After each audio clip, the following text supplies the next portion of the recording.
Good morning and welcome back to Bald Father Bets. We'll give you a quick recap of College Football Saturday. We'll go into our plays where we pick every game against the spread for NFL Sunday. But first, please make sure you're subscribed to the channel. Notifications on, so you make sure you get notified when we post our video. We're about an hour up until kickoff here for NFL Sunday with upload time, probably about 30 minutes. So sometimes, again, we upload pretty close to kickoff time and we need time to make reads. And show the video some love, like, share, comment. Let me know what you think about NFL Sunday. Let me know what your plays are, if you have any different plays, if you're fading any of these, what your thoughts are, and then just in general what your thoughts are on the game. So quickly, College Football Saturday, where we were 14, 15, and 4.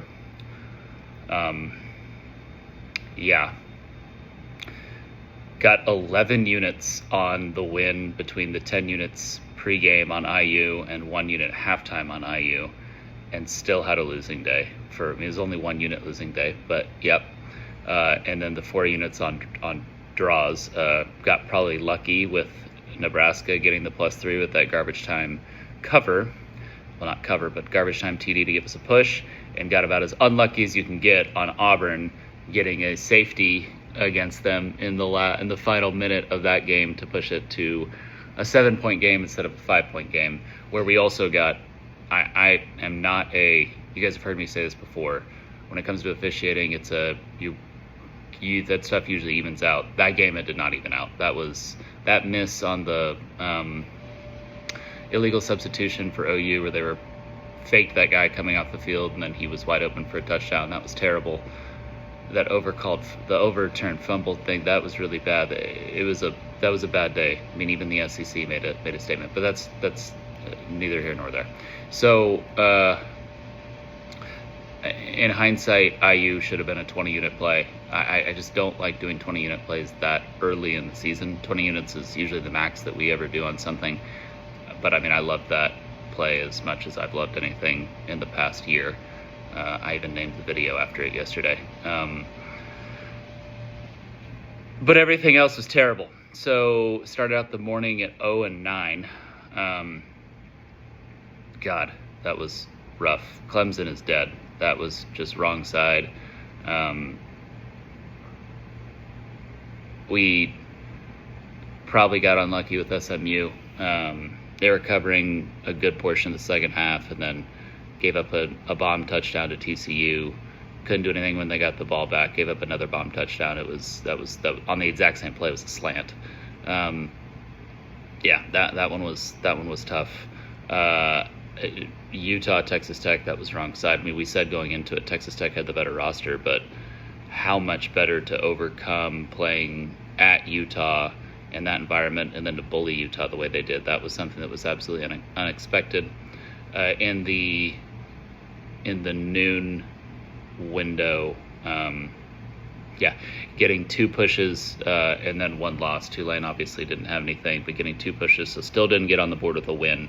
And then in the evening, we cleaned up really nicely. Obviously with Indiana with the big win, Arizona State getting us a win. Florida didn't have it, but they did show some fight. There was a moment there where it did look like we actually may get a cover there, especially when they were down 13-7, had the ball driving, and then once they missed that field goal, though, I was pretty certain we were done, because I didn't think they'd hold Miami scoreless for the entire rest of the game.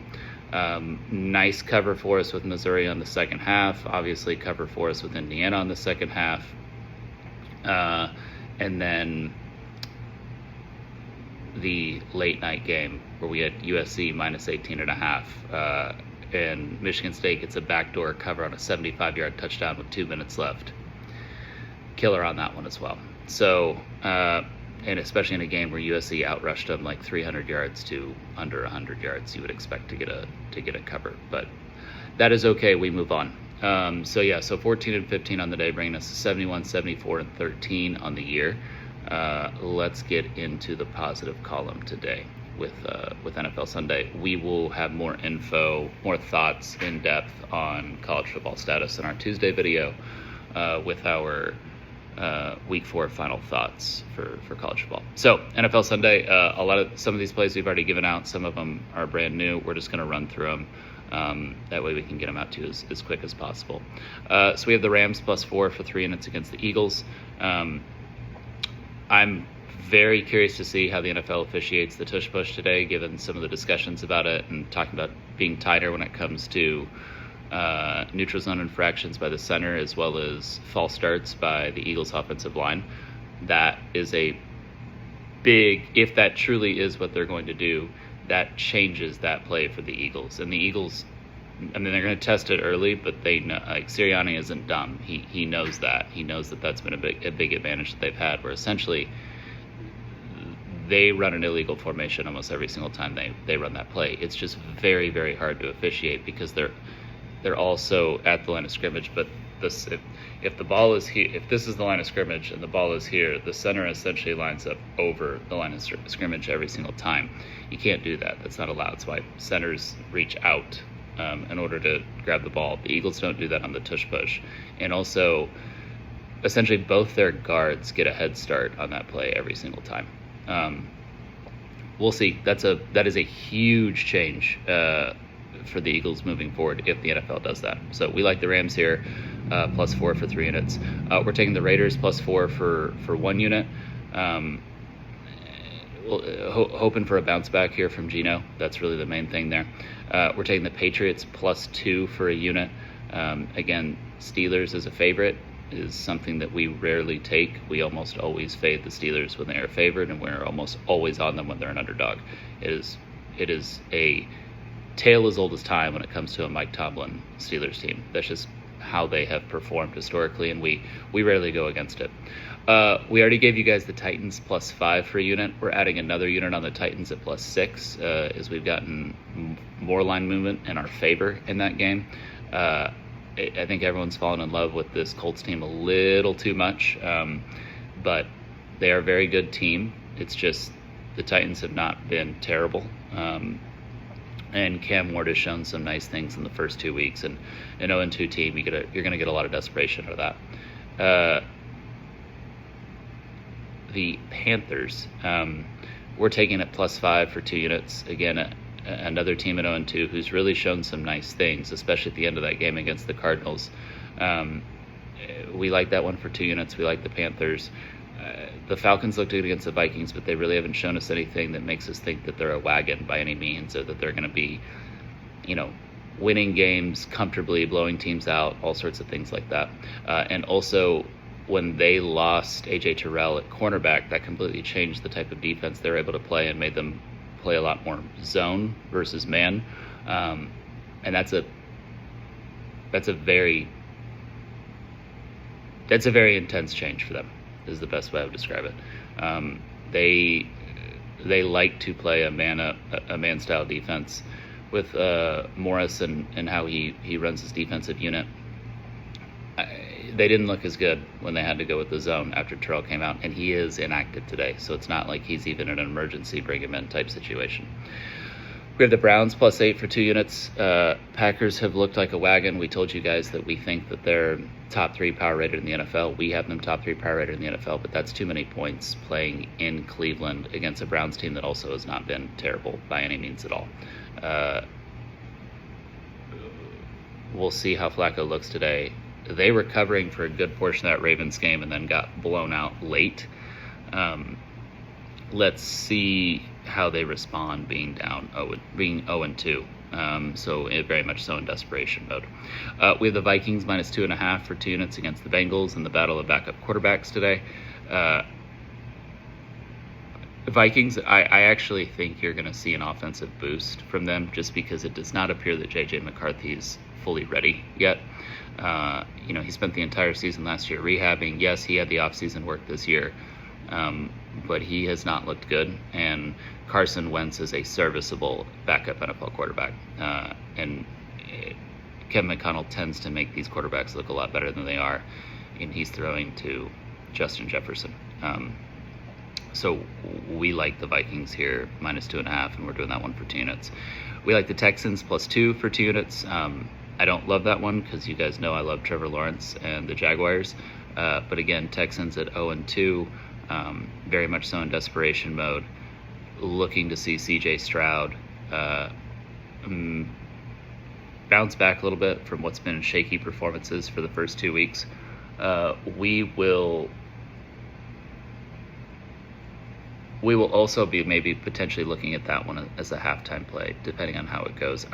These two teams tend to play each other very, very tight. So if one is out to a substantial lead at halftime, we may look to see what we can get on a number. We have the Broncos plus 3.5 for 2 units. I've been shitting on the Broncos all year so far, but getting that 3 plus the hook, getting over the 3 in a division game against the Chargers is significant. Sean Payton has played Harbaugh well in the past, and I think Bo Nix is played actually pretty good outside of that first week where he made some ill-advised throws against the Titans, but he actually looked quite good against the Colts.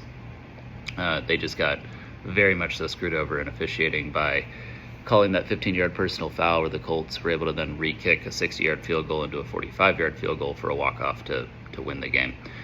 Very, very lucky for the Colts in that one, and you could see Sean Payton very upset about that.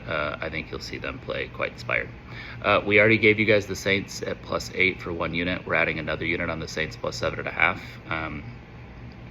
Again, think that one is just too many points in this situation.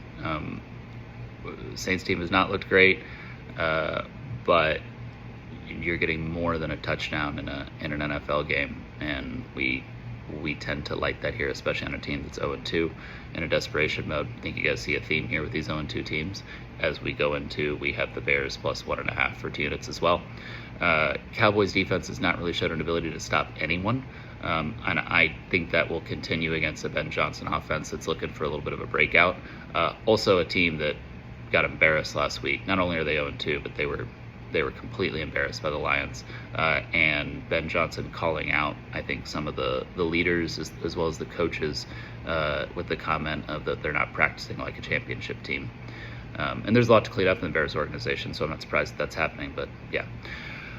We also gave you the 49ers -2 already for a unit. We're adding the 49ers now -1 for another unit. That line is coming down mainly probably due to the fact that, the confirmed late in the week this week that Brock Purdy he's not playing, and he is inactive. There was some talk about him dressing and having an emergency QB sort of situation back up. He is not. It is solely Mac Jones, and so I think that's why you're seeing being able to get the 49ers at even a better number. And any of these that you guys didn't previously take, when we're giving the second one at a better number, just put your 2 units on that better number. And then for Sunday Night Football, we like the Giants plus 7 for 2 units. Both teams at 0-2, but the offensive struggles for the Chiefs have mainly been due to the fact that they don't have any of their pass catchers, and Travis Kelce is just not as good as he used to be. So Xavier Worthy and Rashee Rice both still out. Xavier Worthy looking to come back next week. Rashee Rice obviously with the suspension. So plus 7 again. Russell Wilson tends to be in 1-possession games. We like the Giants plus 7 for 2 units in Sunday Night Football. That's it. That's everything we have. I'm going to get off so I can get this uploaded for you guys. Enjoy your NFL Sunday. Let's hope we fare better when it comes to luck. Some of this stuff is just luck than we did yesterday. Like I said, it's a bummer when you have a play that you're so sure of that you go so big on, but you still end up with a 1-unit losing day like we did yesterday with the Indiana game, and then ultimately just being 14, 15, and 4 on the day. We'll get back at you guys tomorrow, obviously, for a banger of a Monday Night Football game between the Lions and the Ravens. And we will be at you through the week. Tuesday, college football wrap-up video, NFL wrap-up video Wednesday, and then right back at it with Thursday Night Football next week. Thank you guys. Enjoy the Sunday. And again, please show the video some love. Give me some likes, share, comments. Let me know what you think.